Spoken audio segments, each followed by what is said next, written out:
আসসালামু আলাইকুম, আমি কানিজ ফাতেমা ওয়ার্দা এবং আমাদের টাইপ 2 হচ্ছে ক্রমবাচক শব্দ, যেটা সংখ্যা শব্দের একটা প্রকারভেদ। ক্রম বোঝায় যখন 1 2 3 4 একটার পর একটা ক্রম আসাকে ক্রমবাচক শব্দ বলে। ক্রমবাচক শব্দের কিন্তু কোনো প্রকারভেদ নেই। তো চলো আমরা দেখি আমাদের প্রথম প্রশ্নে কি দেওয়া আছে।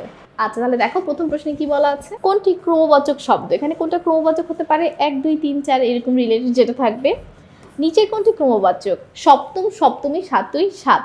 উত্তর হচ্ছে সাত, কারণ পূরণবাচক যে আরেকটা আছে সংখ্যা শব্দ, সেটাকে আবার 3 ভাগে ভাগ করা যায়, ওগুলো এগুলোর মধ্যে পড়বে। নিচের কোনটি ক্রমবাচক সংখ্যা শব্দ, তোমরা দেখেই বোঝার কথা কোনটা হচ্ছে ক্রমবাচক। দ্বি, এটা দুয়ের একটা প্রতিশব্দ। কোনটি ক্রমবাচক সংখ্যা শব্দ, 15, দোসরা, 12, নবম। আমরা উত্তর জানি নবম। ঊনবিংশ শব্দটি কোন ধরনের সংখ্যাবাচক শব্দ, অঙ্ক, গণনা, তারিখ, পূরণ। উত্তর হচ্ছে কি বলতো, পূরণবাচক। ঠিক আছে, কারণ এটা তো ক্রমবাচকের মধ্যে পড়ে না। তো সকলকে অসংখ্য ধন্যবাদ আমাদের সাথে এতক্ষণ এই টাইপটি করার জন্য। পরবর্তী টাইপে আমন্ত্রণ রইল। আসসালামু আলাইকুম, আল্লাহ হাফেজ।